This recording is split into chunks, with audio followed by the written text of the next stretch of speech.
Welcome to Leadership Table Talk, a 3-time Telly Award-winning talk show designed to help you develop and improve your executive leadership skills and talents. I'm your host, Dr. Mary Gillam, a retired Air Force colonel and former member of the Senior Executive Service Corps with the Department of Defense at the Pentagon.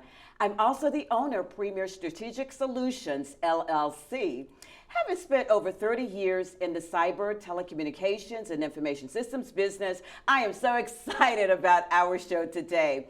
As a life member of AFCEA, I want to introduce you to this dynamic international association. So joining me in the studio is my dear friend, retired Air Force Colonel Michael Black, who is currently the Vice President for Defense at Headquarters AFCEA International, located in Fairfax, Virginia. So Colonel Black, welcome to the show. Well, thank you, Mary. It's good to see you again.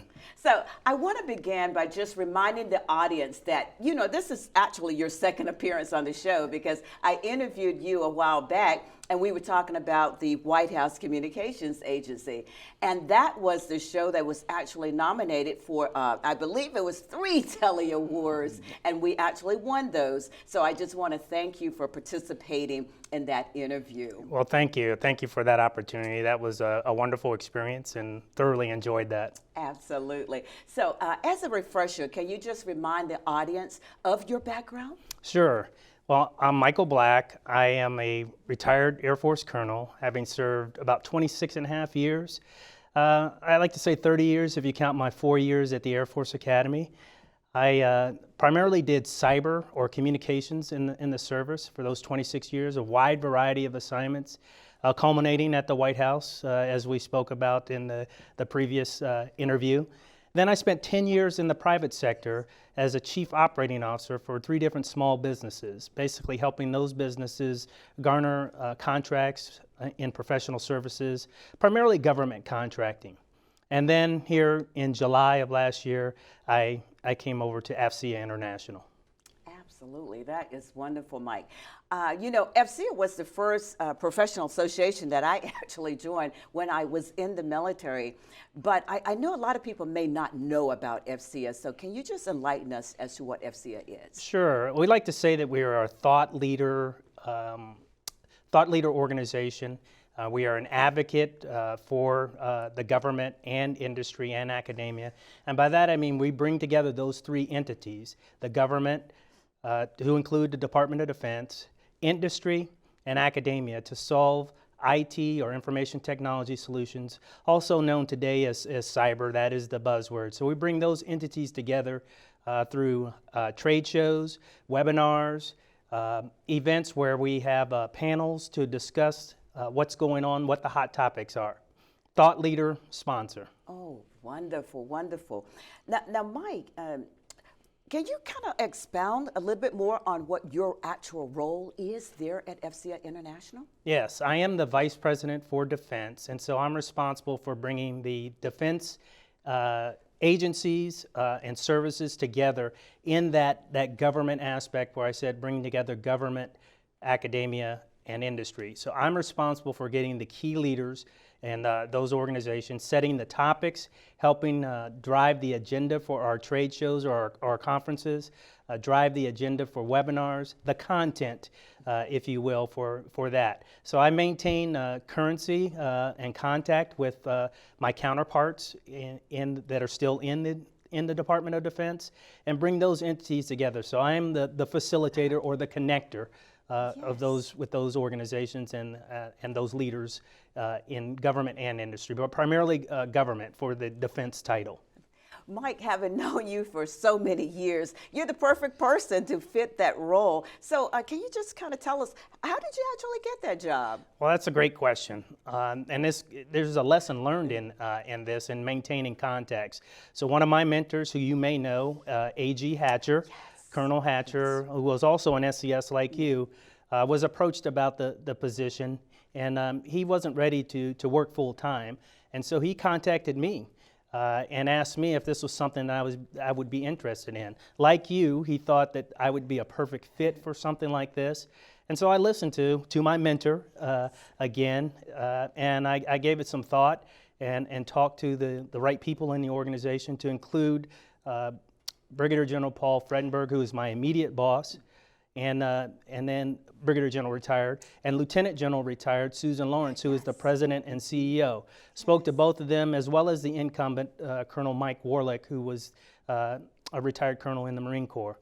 I spoke to all of them, and as I finally got to Susan Lawrence, the President and CEO, I really found that it really was the perfect job for me. It capitalized on all of my expertise, my background, 30 years in the military, 10 years in industry, bringing those folks together and networking and connecting the dots. Wow, that is just fantastic, Mike.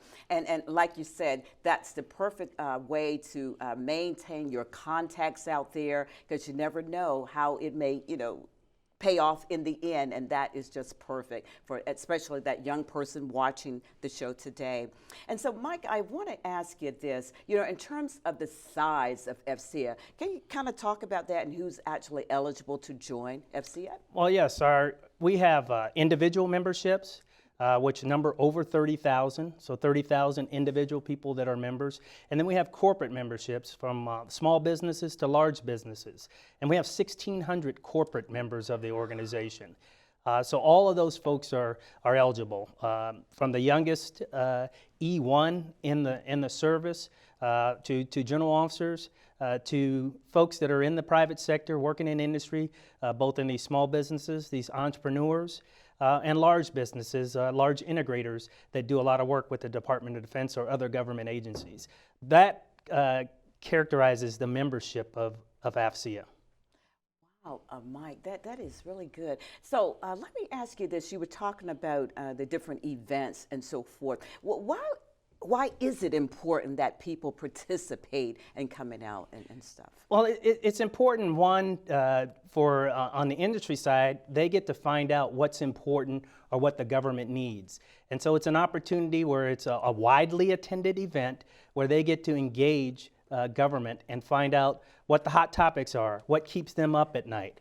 It's also an opportunity for government to engage industry and let them know what they're looking for, what challenges they have. We have something called an innovation showcase where we allow industry to present abstracts and problem statements. Well, actually, the government present those to industry, and then industry answers those questions at our TechNet cyber events. So they get a chance to produce solutions or ideas or maybe a way to solve a problem. So I think that's important for government and industry to continue to talk to each other, open the lines of communication, and really solve the problems that are challenges for the government. That is wonderful. Now, Mike, in terms of growing, young professionals and stuff like that, what is it that AFCEA does that help to grow those young leaders? That's a great question. So we are a professional organization. And as you remember in your times in the military, professional development, we like to provide those opportunities to train our replacements, if you will. And so we provide many professional development opportunities. In fact, we have emerging leaders, those leaders that are under 40 that form committees and organizations, and we specifically cater to them with events, topics, expose them to senior leaders both in the government and industry. So it's a chance to learn, and you provide these developmental opportunities for young folks so that you can train your replacements, so that the emerging leader today, whether they're in the military or in industry, tomorrow, figuratively, if they, as they develop, they may be the senior leader on the government side or the senior leader on industry. So a professional development opportunity for young leaders. I know when I was in and like I said, AFCEA was one of the first professional associations that I ever joined. And in terms of professional development and so forth, I remember I was at Scott Air Force Base and had one of the largest chapters, I do believe, in the organization. And but we were really engaged in a lot of this stuff in terms of really giving the young AFCEA's AFCEANs, yes. Opportunities to do things as we were going along and so forth. And I really learned a lot, and I appreciate the time that I was in and what AFCEA brought to the table. Yeah, I think that's a great point, and just a prime example of that. When I was a major stationed at MacDill Air Force Base, had several other majors that were counterparts to mine. You fast forward to now, one of the gentlemen, Mike Longarzo, his son Alec is a young AFCEAN in AFCEA. I met Alec, back when he was young and a teenager, and maybe even younger than that, back in the late 90s. And now Alec is a young AFCEAN in the government industry, doing things, joined this professional organization. But our relationship actually started back when he was young, and he and his dad and I were carpooling together. And you fast forward 20 plus years, and now I get to engage and professionally develop another young AFCEAN who incidentally was recognized at our last big event in San Diego. He was awarded for all of his hard work and recognized for his contributions. Oh, wow, that is fantastic.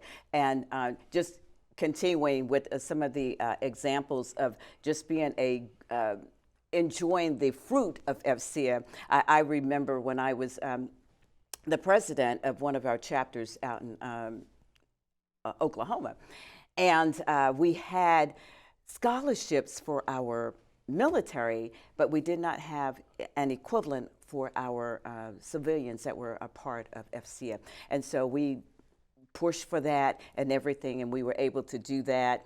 And I was really glad because I said, as we are encouraging people to work in these disciplines and support these disciplines, then how can we find ways to ensure that they are able to, keep up their education and so forth. And so that was one of the things that I really enjoyed when I was out there, to be able to do that, sponsor that, and get that going. But another thing too that I like is that it brought together a lot of the services, the civilian sector, the academia part, because I know when I was working on my degree, my PhD in information systems, that I actually work with the education office there at AFCEA headquarters to be able to, the research that I was doing, and to be able to kind of use some contacts and stuff that they had, and had to get permission from them to do that. But it worked out really well because I wanted to make sure that I had people who were in the career field and could answer the surveys and actually, provide the kind of insight that I was looking for. I didn't just want to get somebody off the street, but somebody who actually worked in the career field and everything as I was doing that, and it worked out great for me, and I will forever say that I am indebted to the organization because of that, because I wouldn't have been able to do that had it not been for them. Well, I'd like to just foot stomp the education aspect, the scholarship aspect. We have an education foundation where we give out over $2 million a year in scholarships throughout all of our chapters and headquarters. And so we are a nonprofit, member-based organization. And so what we do with the money that we raise, the funds that we raise, and we have many corporate sponsors and members, we give back, and we give scholarships back to folks for this. So that's another thing that you get by being a member of AFCEA. You also mentioned your ability to interview or talk to folks when you were working on your PhD. I'd like to also foot stomp the committees that we have. You probably talk to people who are part of different committees. I mean, for example, we have a technology committee, we have a cyber committee, we have an intelligence committee, we have a homeland security committee, we have an emerging leaders in intelligence subcommittee within intelligence, we have a small business committee. And these committees are not only made up of people that are members of the organization, well, most of them are members of the organization, but we're talking about some senior folks within DOD and some senior retired folks. And so our committees have a lot of credibility, a lot of experience, which hence goes with the thought leader tagline that we have for AFCEA. So we're forever indebted to the folks that are members and share their expertise with AFCEA, thereby branding us as a thought leader. Yes.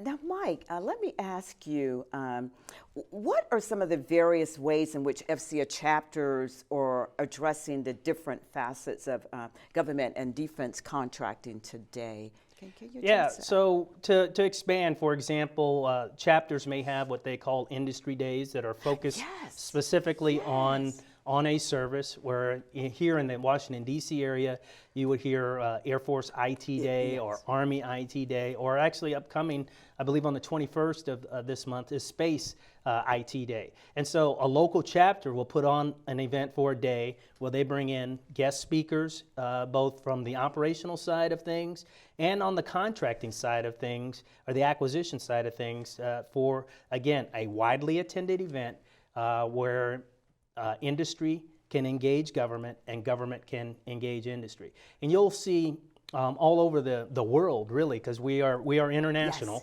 Yes. Chapters hold these events. So you'll see or hear about chapters in Europe, whether it's in Brussels or London Yes. or Czech Republic. They have events that are germane to activities that are going on in Europe, NATO-focused, that kind of thing. Indo-Pacific in Hawaii, their chapters do a lot of engagement with the commands in the Indo-Pacific. That is outstanding. Let me go back and ask you this, because I wanted to make sure I address this on the show. When it came down to the AFCEANs, we still have the AFCEAN of the Month Yes. recognition, right? Yes. Can you talk a little bit more about Yeah, that? we have an award-winning Signal magazine, Yes. which is basically our publication that's both available in print and digital. And each month we do recognize a young AFCEAN for their contributions. We also highlight in that magazine things that are going on in different chapters. We also highlight specific topics that are of interest to folks, whether, I'll say a buzzword, zero trust. You Yes, hear that a yes, lot today yes. when you're talking about networking or quantum computing, those kind of things. We have those kind of discussions in our Signal magazine, but specifically you asked about young AFCEANs. They're recognized monthly in that magazine. And then there are other awards that we have that are annual, that we will present at conferences, whether it's a St. Isidore Award for cyber, or a Copernicus Award that is Navy or Sea Service centric, or recognized and listed superior performers, as we did in our West 2023 event back in February. Now, Mike, can you talk about the different disciplines that are engaged in AFCEA? Yeah, so specifically, we talk about intelligence, information technology, and that's further broken down into cyber, both offensive and defensive, homeland security, and really in anything that you do today, there is some sort of information technology, network, centric type things going on, where people need a network to accomplish their mission. And so our activities focus around that, as well as our committees are subdivided in those specific areas. And altogether, that brings what we do at AFCEA, and to include space. Wonderful. Now, I know that you guys have some conferences, I believe, that are coming up, and it looks like we have plenty of time to discuss that. So can you just kind of talk about that and just take your time and talk about that? So one specifically that we have coming up on the 2nd through the 4th of May is called TechNet Cyber, and that'll be held in Baltimore, and that is an annual conference that is done around the May timeframe in Baltimore. It primarily is centered around 3 organizations: the Defense Information Systems Organization, or DISA, and then this year we've added a focus with United States Cybercom, which is headquarters at Fort Meade, co-located there with DISA. Yes. And then the Department of Defense CIO, or DoD CIO, Yes.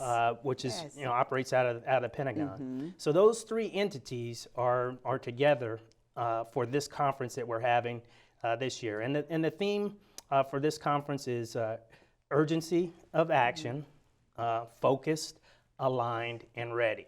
And so if you think about the missions of those 3 organizations, there is an urgency of action, whether it's cyber, network protection, or operating the networks, and then they all have to be focused to do their job. They also have to be aligned because they are interdependent of each other. and then they have to be ready. I mean, that's what we do in the Department of Defense is we're ready.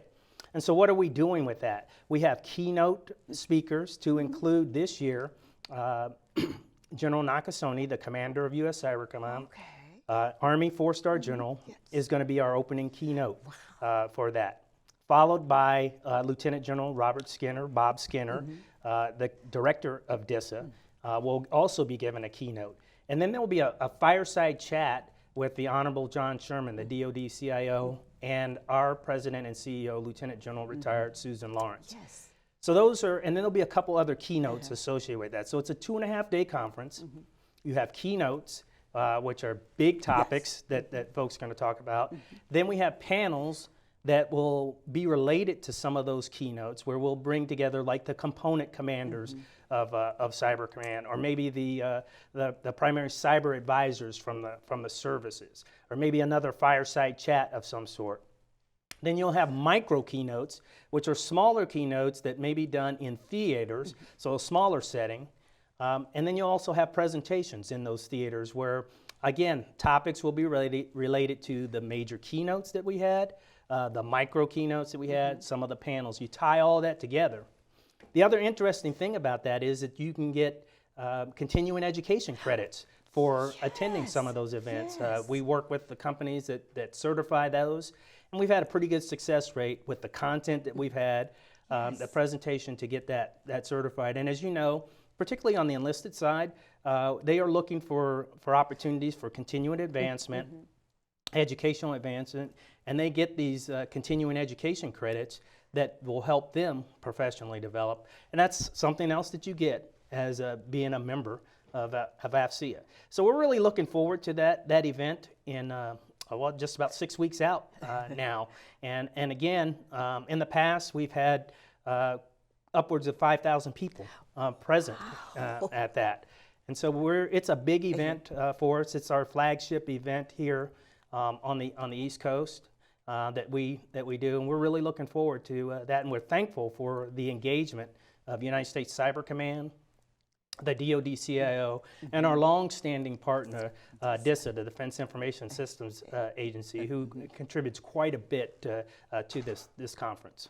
Oh man, that is so awesome. It just makes me want to go back in the military or something. This is just fantastic. So Mike, we've got plenty of time here left. So is there anything else that you would like to share with us or the audience about AFCEA International? No, absolutely. We're always looking for members of AFCEA, as I mentioned, the individual membership and the corporate membership, from the smallest business to somebody who's just starting a business to the large integrators. There's a lot of opportunity for these businesses to contribute and participate in supporting AFCEA, and they get things out of that. They get the opportunity to engage government and academia. They also get the opportunity to engage other people that are doing stuff like them. So you can pick up a partner, if you will, a primary contract or a subcontract based upon this partnership. And the business world, they call these leads. And so they get a lot of leads from our event. And so that's another advantage of becoming a member. I can hear the chatter from members as we are winding down our conferences, and I ask folks, how are you doing? How was the conference for you? And quite frankly, people say, well, it was great. I got significant amount of leads. I'm going to follow up with such and such on this, or thank you, I had the opportunity to talk to an operator or somebody, a decision maker within the Department of Defense or other government agency. And so not just paying your dues, you get something out of this. Tangible. And, yeah, yes. very, very tangible. The networking opportunity, the relationships. I like to say relationships are important. Yes. I've said this before. The only difference between contact and contract is the R in contract, and that stands for relationships. And so your contacts can get you contracts if you have that right relationship with them. And so we are an organization that builds these relationships, and it's not just necessarily a monetary contract. I mean that you can get out of that. Long-standing relationships, opening the doors, You know how long it takes sometime to get to Yes, see somebody, yes, but yes. if you know somebody who knows somebody, or you know the person, then that makes that access a lot easier. And then also with our events, our conferences, we provide that widely attended event. You mentioned the chapters. Yes. The chapters have events, and so you can drill down. So like if you're stationed at Scott Air Force Base, you can go to events at Scott that are focused on that particular Yes. mission. Who's doing what at Air Mobility Command or Transcom or DISA that is there. And if you're out on the West Coast and it's primarily sea service focused in San Diego, you can be a member of that chapter and find out what's going on with the DoD out there. We've got a Homeland Security event coming up in Atlanta in the summer. And so that's an opportunity to engage. So you can see there's many opportunities. When you think about where is AFCEA located, we're located where there's a lot going on. I mentioned the Air Force bases, I mentioned overseas, so there's a lot of opportunity for engagement. Oh man, this has been fantastic. I don't know where the time has gone because we could just go on and on and on. But I just want to thank you for taking the time out of your busy schedule to come and just educate us on what AFCEA International is all about. And I want to thank you, our listening audience, for watching our show today. Again, this is Dr. Mary Gillam from Premier Strategic Solutions, LLC. Thank you for watching the show, and I'll see you again next time. Bye-bye for today.